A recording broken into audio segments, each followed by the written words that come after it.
everyone, and welcome to Fast Facts and Features. Today, a little bit different because we've been experiencing technical difficulties. So Kevin and we're going to do a recording, and then I will upload this later. So hey, Kevin, how's it going? Very well, thank you, Jeanette. It's first day of September, if you didn't notice. So our favorite months of the year, July and August, are gone. So here we go. We're falling into fall, I guess. Oh, pardon the pun. That was very well executed, Kevin.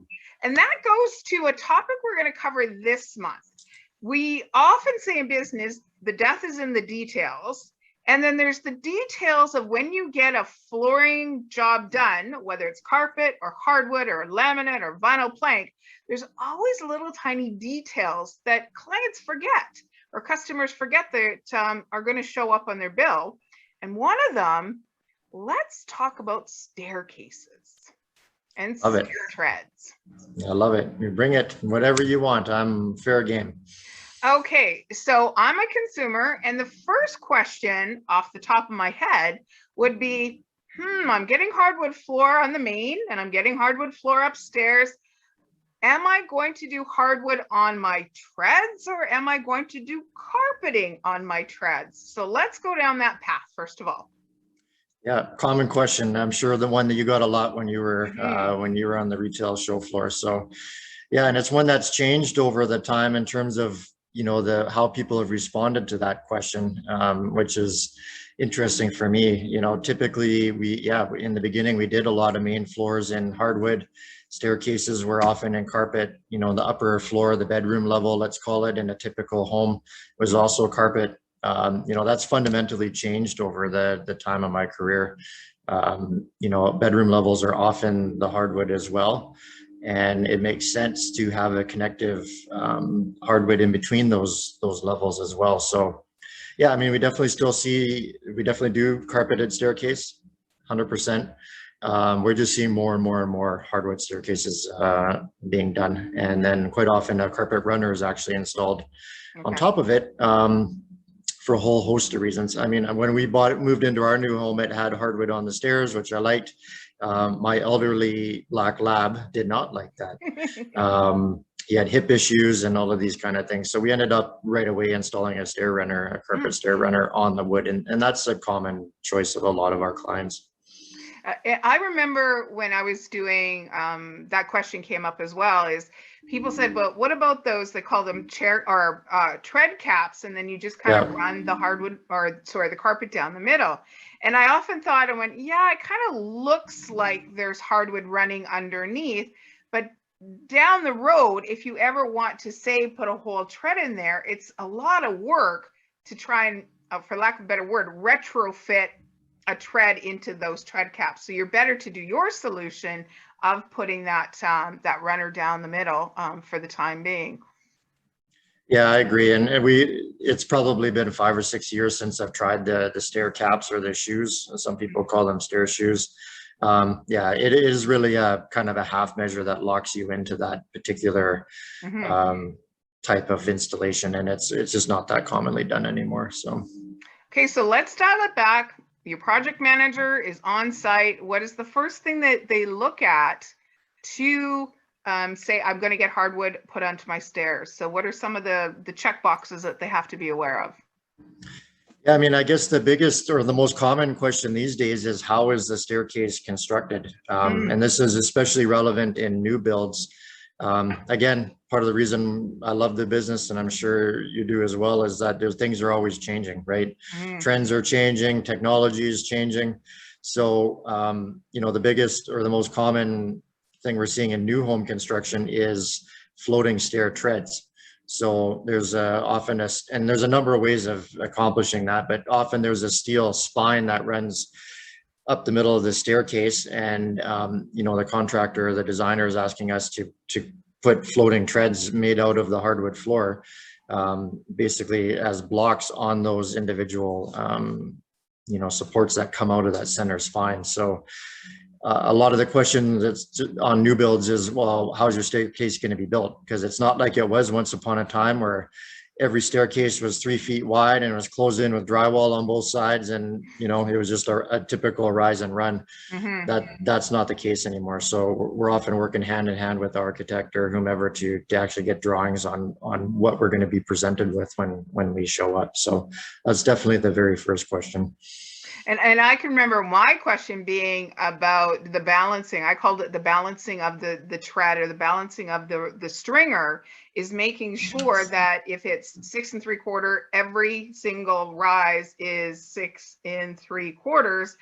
Because believe it or not, guys out there listening, that if that tread is out 1/8 of an inch in the balance between the steps, there's a tripping hazard. Like your brain gets in that function. Okay, I'm going up 6 3/4. I'm going up 6, you know, as you walk up a tread, and that last tread, if it's out like 1/4 of an inch or 1/8 of an inch, you'll trip. And that's a big hazard. So how do you address that with clients, that conversation?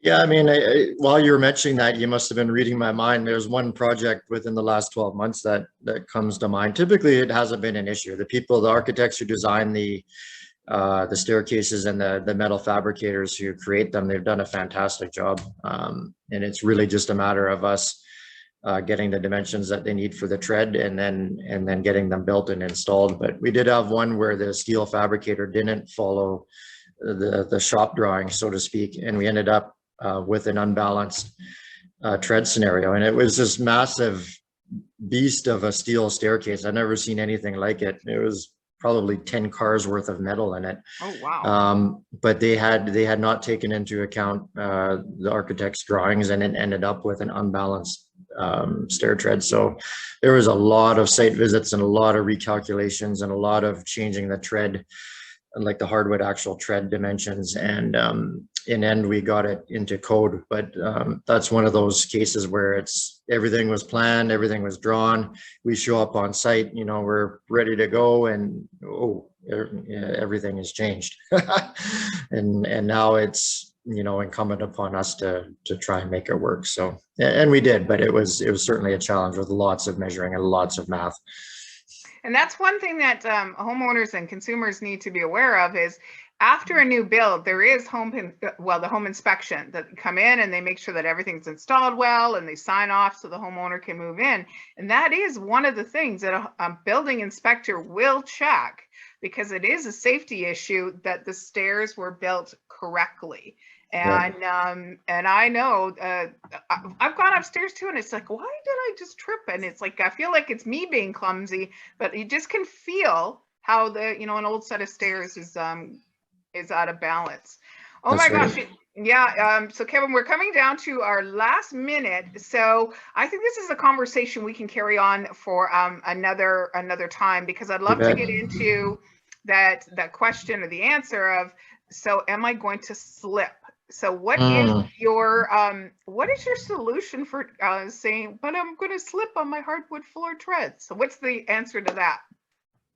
Yeah, that's a great, it's a common question. And as I kind of mentioned in the beginning, it's a real potentiality. So we have to get into the lifestyle of the client. You know, obviously if there's health issues or if there's elderly family members in the home, these are real considerations that need to be considered. And you know, my standard answer for that is, if you're at all concerned, and then a carpet stair runner is probably a good option. You know, if you sell your home or you don't need the carpet anymore for whatever reason, it's fairly simple to remove. Maybe some staple holes need to be filled, but they're quite minute. So it's not a bad option, or it's not too hard to retrofit back to just hardwood. But yeah, don't risk a major slip and fall with somebody if that's a concern for you.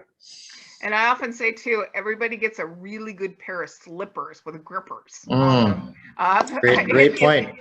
Yeah. In their stocking. Or I had a girlfriend who went to IKEA and got a big basket, and they're kind of disposable slippers, and had them at the front door and said, look, I've set you up. you got to walk a little slower, but if you want to, here's some slippers at the front door to make sure you don't fall down the stairs or fall up. I tend to fall upstairs more than I fall downstairs. Yeah, well, it's probably safer that way, but yeah. Yeah, true enough. True enough. You're right. Yeah. So, I mean, thankfully, I was just thinking, a lot of the hardwoods that we do now, they're not shiny and smooth like they used to be. They're wire brushed, mostly textured. I don't find them as, potentially as slippery as they were in the past. But yeah, the slippers is a good idea. I hadn't thought about that. But yeah, it's something definitely to ask yourself and ask whomever's living in the house with you.